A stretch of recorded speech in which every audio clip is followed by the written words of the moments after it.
Antes que nada quiero pedir una disculpa por tengo un problema en mi garganta y es difícil un poco a veces diccionar correctamente algunas palabras. Así que esperemos que este tema que vamos a tocar sea de bendición para ustedes.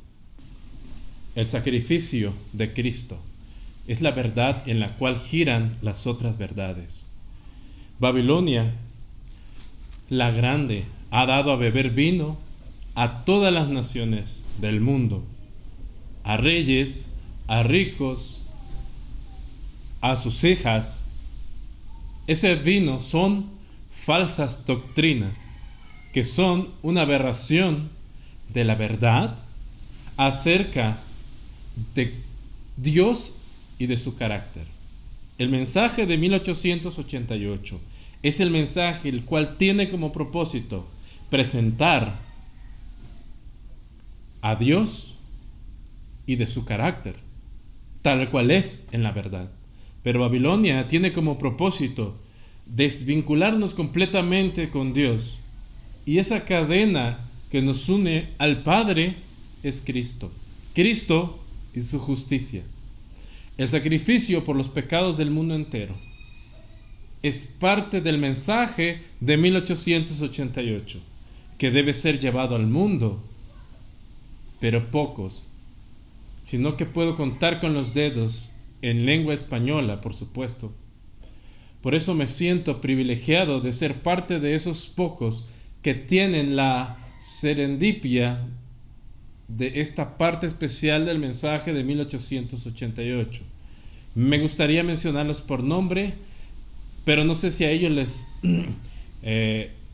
les gustaría ser mencionados por nombre. Me voy a reservar esto. Pero tenemos el hallazgo fortuito, no de algo nuevo, ni que nos lo estemos inventando, sino simplemente lo hemos redescubierto. ¿Cuál es ese sacrificio que Cristo hizo por nosotros? Por supuesto, hacerse hombre. Y según tenemos la luz en el espíritu de profecía, Jesús va a permanecer con ese cuerpo glorificado ya por la eternidad, junto con sus cicatrices en sus manos y en sus pies. En el video anterior yo dije que yo creo que este asunto del sacrificio de Cristo era la base de las doctrinas de Babilonia para cumplir su propósito. Ahora les diré por qué creo que esto es así. Escuchen lo que voy a leer a continuación. Dios nos cuida, página 31. Dios nos cuida, página 31, Elena G. de White. Escuchen, pero escuchen muy atentamente. El sacrificio de Cristo como expiación del pecado es la gran verdad en torno a la cual se reúnen todas las otras. Para poder comprender y apreciar correctamente toda verdad de la palabra de Dios, desde el Génesis hasta el Apocalipsis, debe ser estudiadas a la luz que fluye de la cruz del Calvario, en relación con la extraordinaria verdad central, la verdad central de la expiación efectuada por el Salvador. Otra vez lo leeré y notemos con mucho tacto la expresión de la verdad sobre el sacrificio por los pecados del mundo. Dios nos cuida, página 31, Elena de White. El sacrificio de Cristo como expiación del pecado es la gran verdad en torno a la cual se reúnen todas las otras. Para poder comprender y apreciar correctamente toda verdad de la palabra de Dios, desde el Génesis hasta el Apocalipsis, debe ser estudiada a la luz que fluye de la cruz del Calvario. Hay una luz que fluye de la cruz del Calvario en relación, ¿no?, con la extraordinaria verdad central de la expiación efectuada por el Salvador.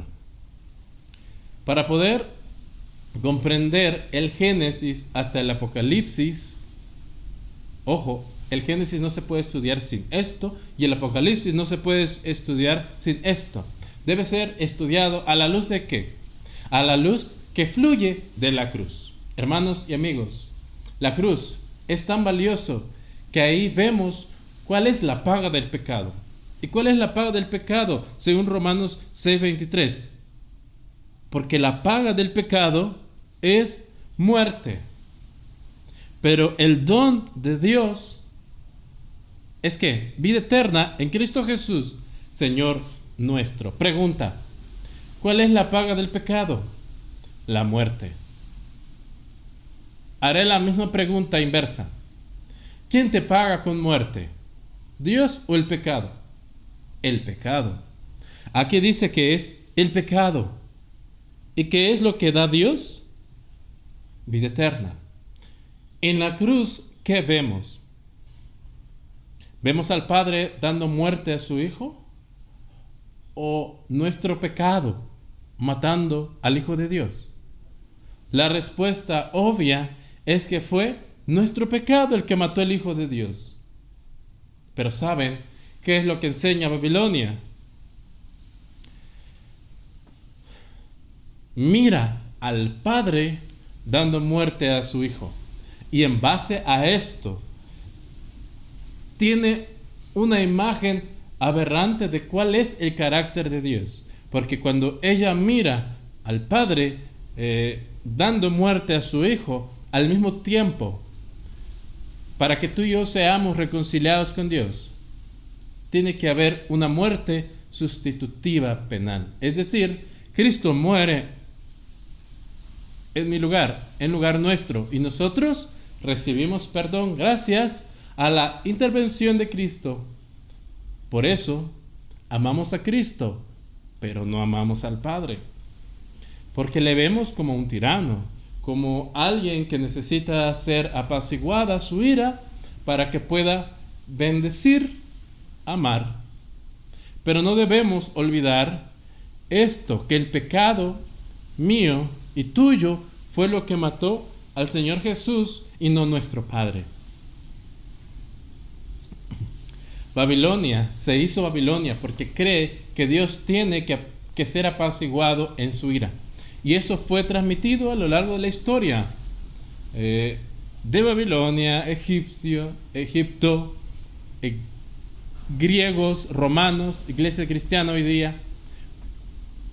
Porque las iglesias cristianas hoy creen que para ganar el favor de Dios tiene que hacer algo para conseguirlo. Cuando en realidad el don de la vida eterna es eso, un don. Y la mayoría de los adventistas creíamos también esto en algún momento. Quiero que escuches cómo lo define Wikipedia a la doctrina de que el Padre mata a Jesús en lugar nuestro llamado expiación penal sustitutiva. La teoría de la sustitución penal enseña que Jesús sufrió la pena debida alguna según la ira de Dios, Padre, por los pecados de la humanidad. La sustitución penal se deriva de la idea de que el perdón divino debe satisfacer la justicia divina. Es decir, que Dios no quiere ni puede simplemente perdonar el pecado, sin exigir primero una satisfacción por ello. Pecado, castigo de Dios. Jesús nos sustituye, castigo de Dios sobre Jesús. Entonces somos libres y somos perdonados. Este es el sistema penal que creen los católicos y los cristianos. Y a continuación, quiero compartir una cita de un sitio muy conocido en internet habla sobre muchos temas, pero sobre este tema. Es el sitio God Questions, acerca de la sustitución penal. Este sitio cristiano cuestiona todo y toda religión. Dice: en los términos más simples posibles, La doctrina bíblica de la sustitución penal sostiene que el sacrificio de Jesús en la cruz toma el lugar del castigo que debiéramos sufrir por nuestros pecados.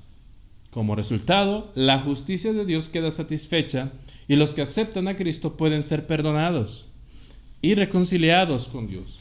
La palabra penal significa significa relacionado con el pecado por ofensas, y sustitución significa el acto de una persona que toma el lugar de otra. Por lo tanto, la sustitución penal es el acto de una persona de tomar el castigo por las ofensas de otra persona.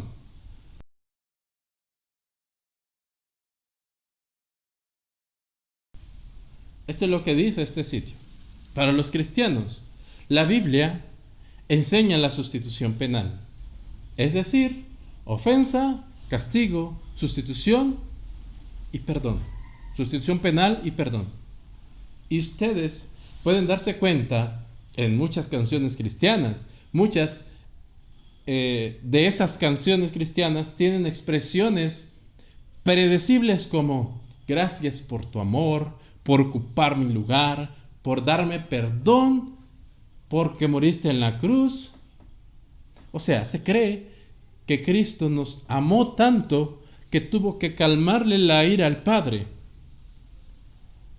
Nos olvidamos del texto tan conocido en la Biblia, porque de tal manera amó Dios al mundo, que dio a su Hijo, para que todo aquel que en Él cree no se pierda, sino que tenga vida eterna.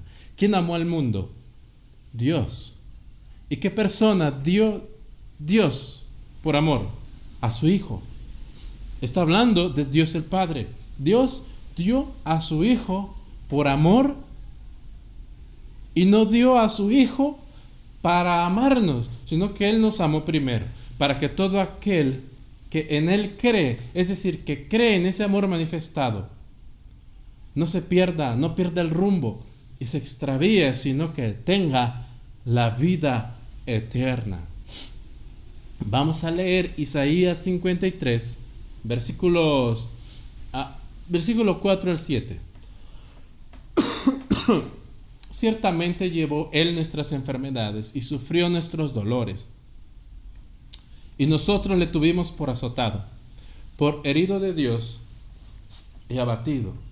Mas Él fue herido por nuestras rebeliones, molido por nuestros pecados. El castigo de nuestra paz fue sobre Él, y por su llaga fuimos nosotros curados. Todos nosotros nos descarriamos como ovejas, cada cual se apartó por su camino, mas Él cargó en Él el pecado de todos nosotros. Angustiado Él y afligido, no abrió su boca.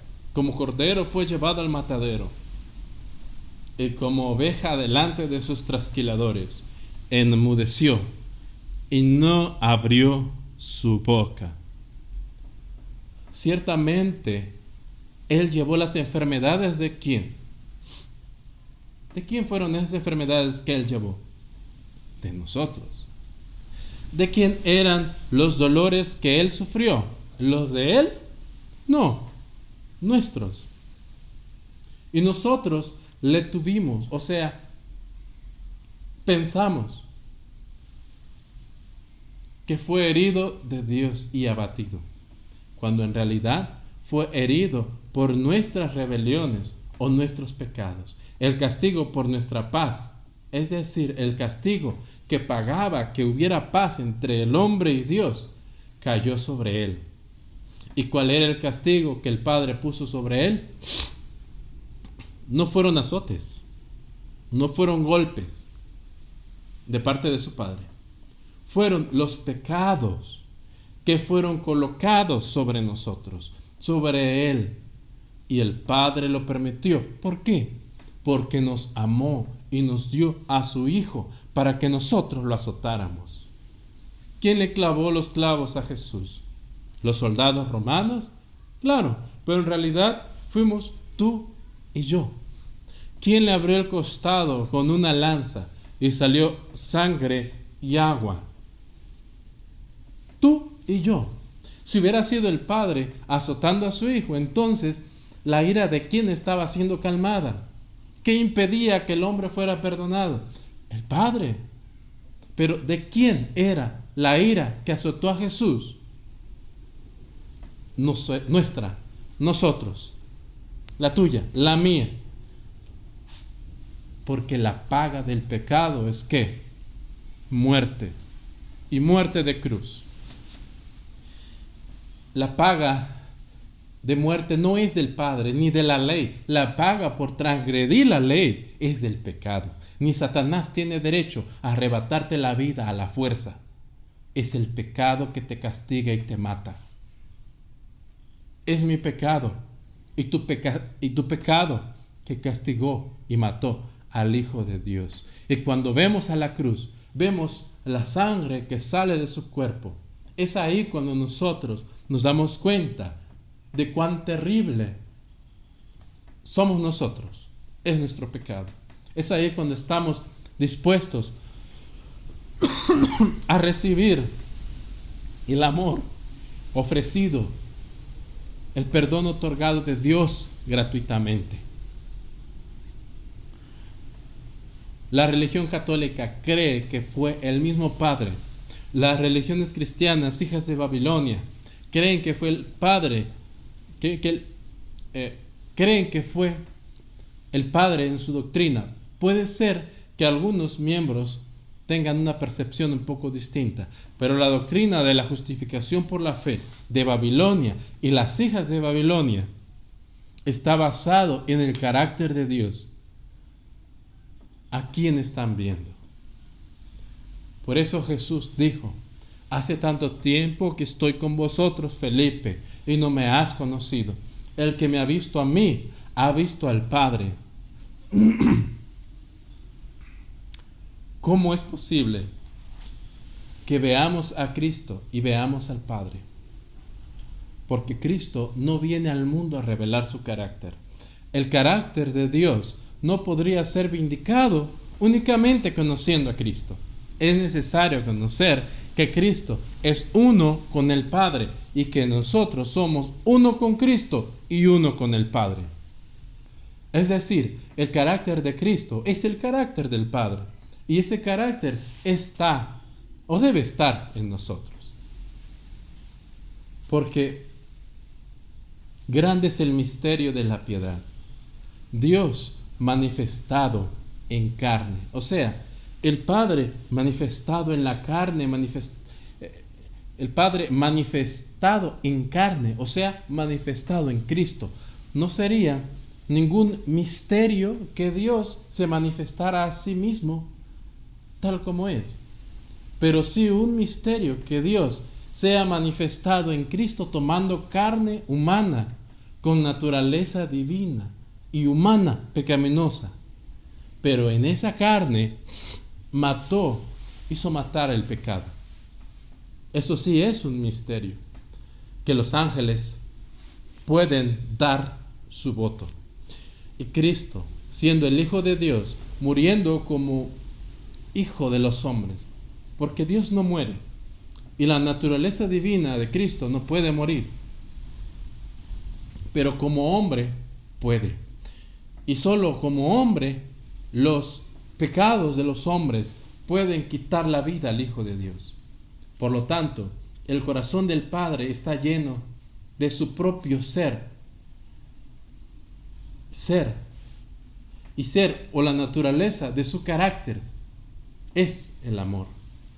Es la entrega a los hombres de su Hijo como Hijo de Dios, con naturaleza humana caída. La vida de Cristo es muy importante para nuestra salvación. Así también su muerte. Me da tristeza ver que lo que hace el pecado con nuestra conciencia. Por esto, la idea de que Dios, el Padre, tiene que autosatisfacer su ira, no entra dentro del Evangelio de Cristo. Porque entonces no sería una entrega por amor a nosotros, sería un desquite de ira, reconociendo el amor de Cristo, pero no el amor del Padre. La sangre debía manar de un sustituto inocente igual a Dios. Aquellos que expresan fe en ese sustituto se dice que son justos por la fe. Posiblemente muchos de ustedes les parecerá algo extraño que yo diga lo contrario. Esta doctrina babilónica cristiana se basa en la idea de que la justicia de Dios debía satisfacerse con la muerte.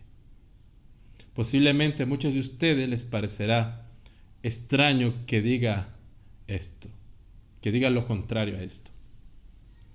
Pero yo no me he inventado nada. E.J. Waggoner lo tenía claro.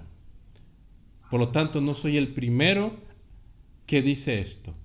Quiero que analicemos algunas citas de E.J. Waggoner con respecto a esta doctrina mundial de la sustitución penal.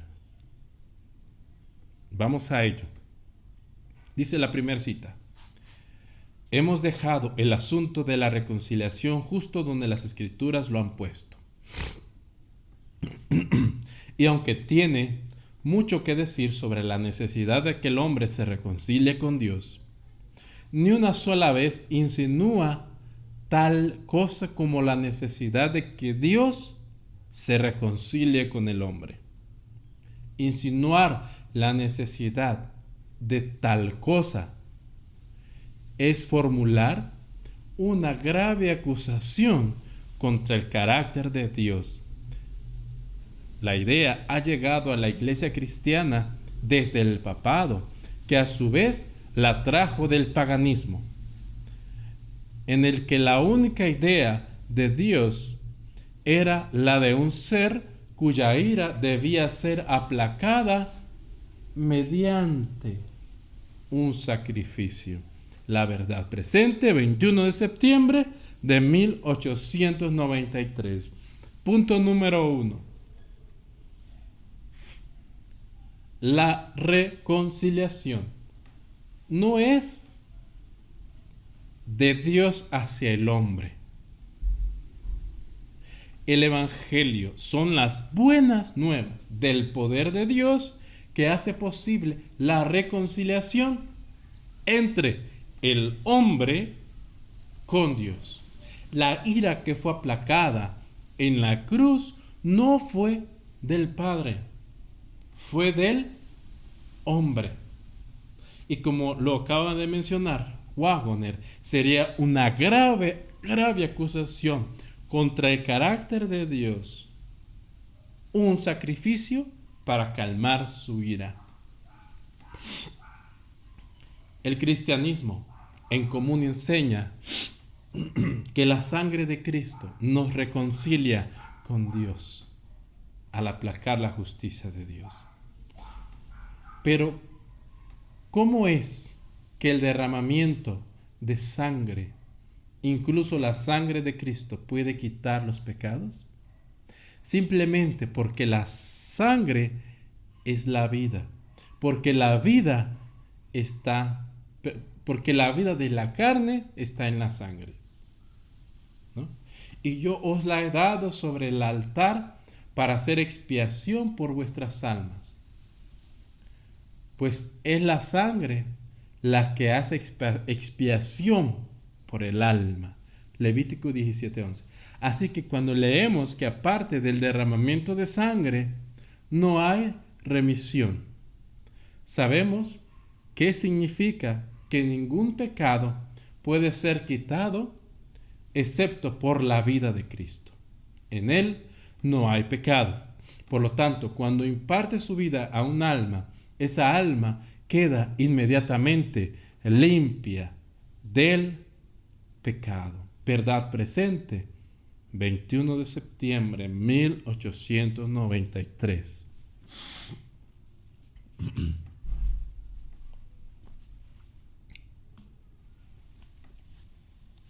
La sangre de Cristo nos salva, porque la vida está en la sangre. Y la sangre, al ser derramada, nos da vida. Pero nos da vida antes de ser derramada. Porque la vida está en la sangre. Por lo tanto, la vida de Cristo nos redime. La vida que el Padre vive en Cristo. Esa vida que corría por sus venas y que en algún momento fueron abiertas para que fuera derramadas sobre la tierra, para que tú y yo conozcamos que somos los causantes de ese derramamiento. Nuestro pecado demandaba esa sangre, no Dios, tú y yo. Continuamos con las palabras de J. Waggoner. En La Verdad Presente dice: por supuesto que la idea de una propiciación o sacrificio es que hay ira que aplacar. Muy bien, pero observen especialmente que somos nosotros los que exigimos el sacrificio y no Dios. La justicia de la misericordia. Verdad Presente, agosto 30, 1894. Según Waggoner, ¿quién demandaba el sacrificio? ¿Quién estaba airado? ¿El Padre? Nosotros. No Dios. Fuimos nosotros que matamos a Jesús. Ahora, voy a volver a leer la cita que es muy poco conocida, pero muy pasada por alto, de Elena G. de White, acerca del mensaje de Jones y de Waggoner, que en realidad no es de ellos, sino que es el mensaje de Dios, en la predicación del Evangelio en su plenitud. Dice: en su gran misericordia el Señor envió un preciosísimo mensaje a su pueblo, por medio de los pastores Waggoner y Jones. Este mensaje, ahora va a hablar de lo que contenía el mensaje. Este mensaje tenía que presentar en forma más destacada ante el mundo al sublime Salvador, el sacrificio por los pecados del mundo entero. Presentaba la justificación por la fe en el garante. Invitaba a la gente a recibir la justicia de Cristo, que se manifiesta en la obediencia a todos los mandamientos de Dios. Testimonios para los ministros, página 91. Esta cita de Elena G. de White, que nos habla, entre otras cosas, de el sacrificio por los pecados del mundo entero. Ese sacrificio, o esta parte del mensaje de 1888, que está puesta en plataforma, fue escrito Elena G. de White, que dijo esto en 1894. Las citas que hemos leído anteriormente de Waggoner fueron escritas en 1893. Y Elena de White era muy estudiosa de los escritos de Waggoner cuando él estaba en Inglaterra, cuando escribía en La Verdad Presente. Así que ella sabía que Waggoner enseñaba sobre el derramamiento de la sangre y el sacrificio por los pecados del mundo. Ahora, estoy seguro que muchos querrán que con la Biblia sea sostenida esta idea de que fuimos nosotros que hemos demandado ese sacrificio.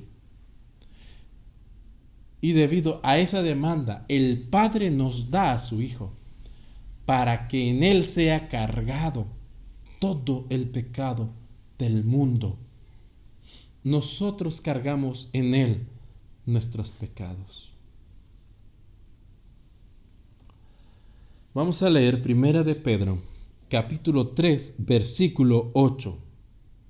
Porque también Cristo padeció una sola vez por los pecados, el justo por los injustos, para llevarnos a Dios, siendo a la verdad muerto en la carne, pero vivificado por el Espíritu.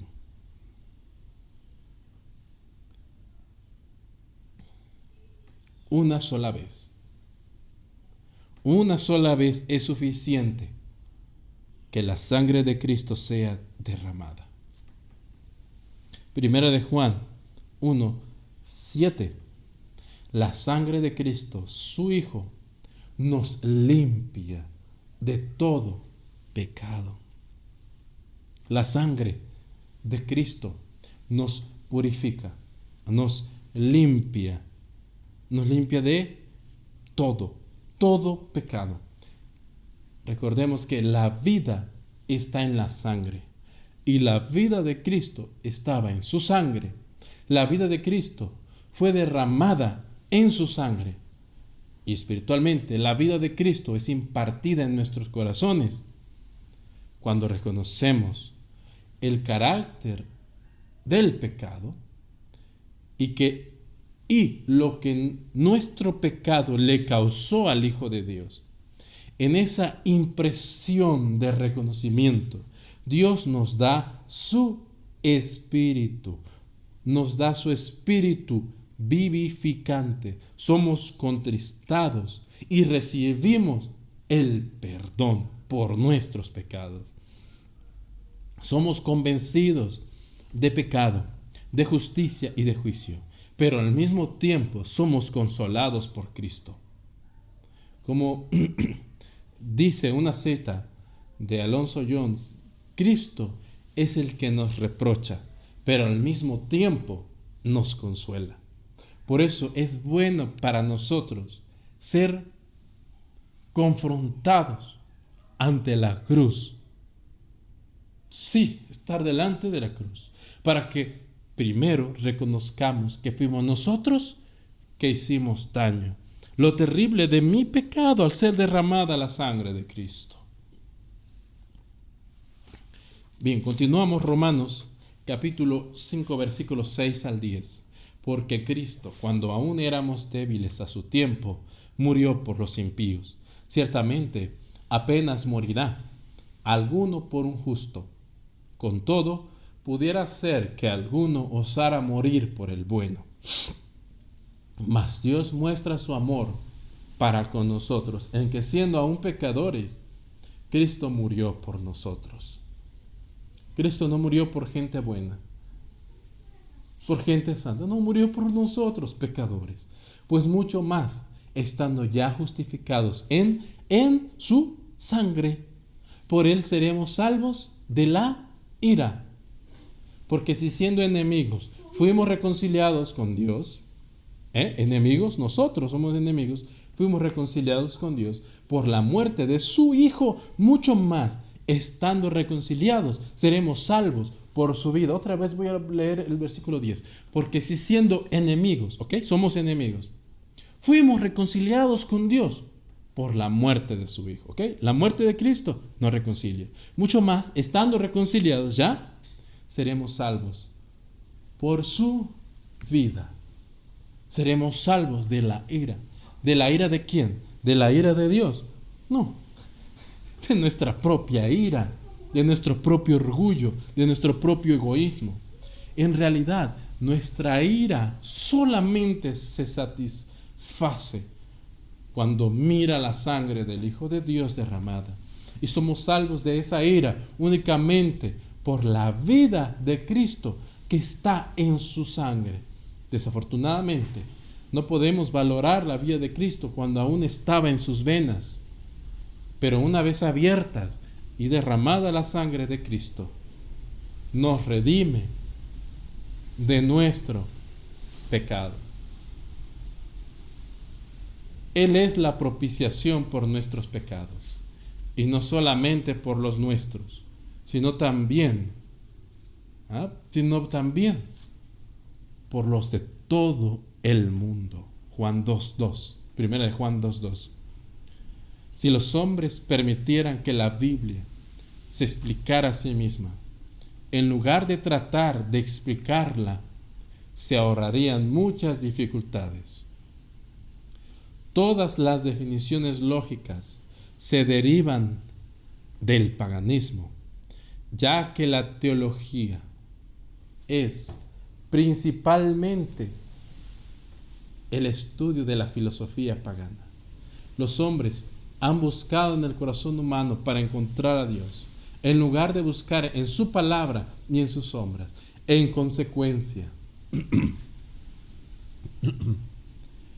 han pensado en Dios como un ser cuya ira contra los hombres debe ser aplacada mediante sacrificios.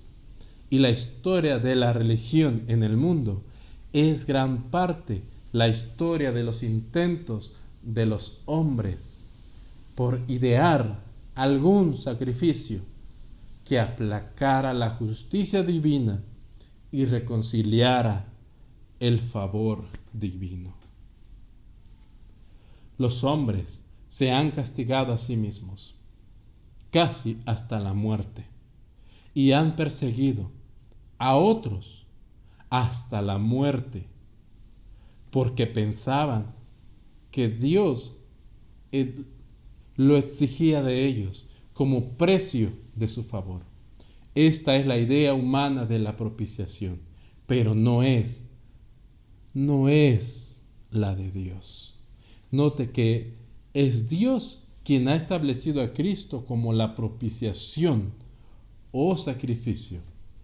Entonces, puesto que Dios provee el sacrificio por el pecado, ciertamente no puede ser que Él tenga enemistad contra los pecadores, porque de tal manera amó Dios al mundo, que ha dado a su Hijo unigénito, para que todo aquel que en Él cree no se pierda, mas tenga vida eterna. Juan 3:16. Dios es amor. 1 Juan 4:16. Pero la mente carnal es enemistad contra Dios, porque no se sujeta a la ley de Dios, ni tampoco puede, según Romanos 8:7.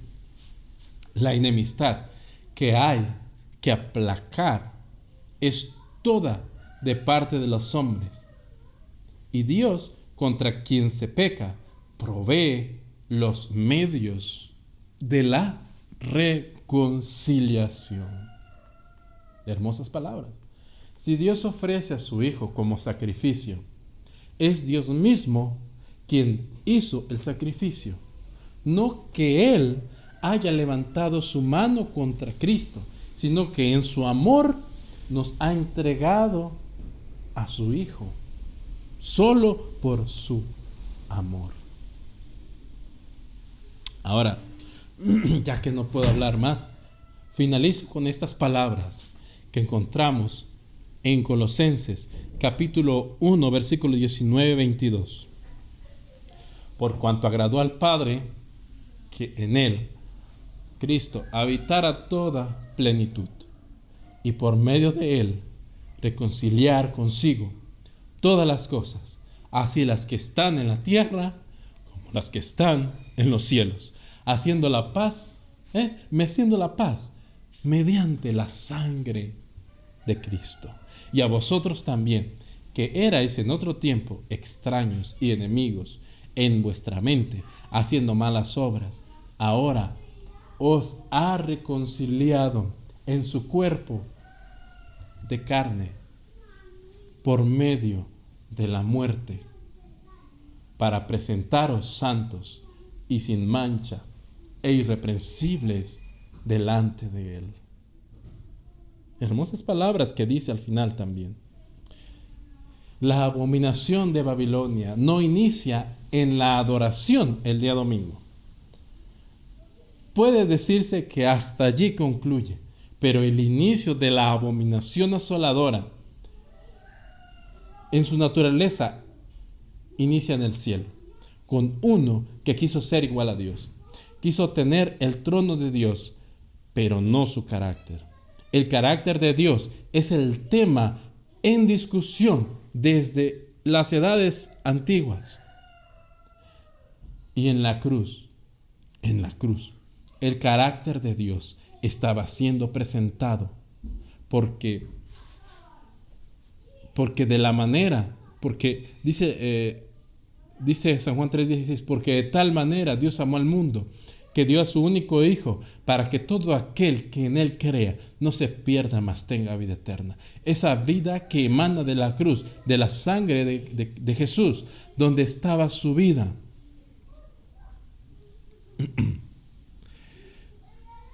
Fue abierta como una fuente que da vida a todos.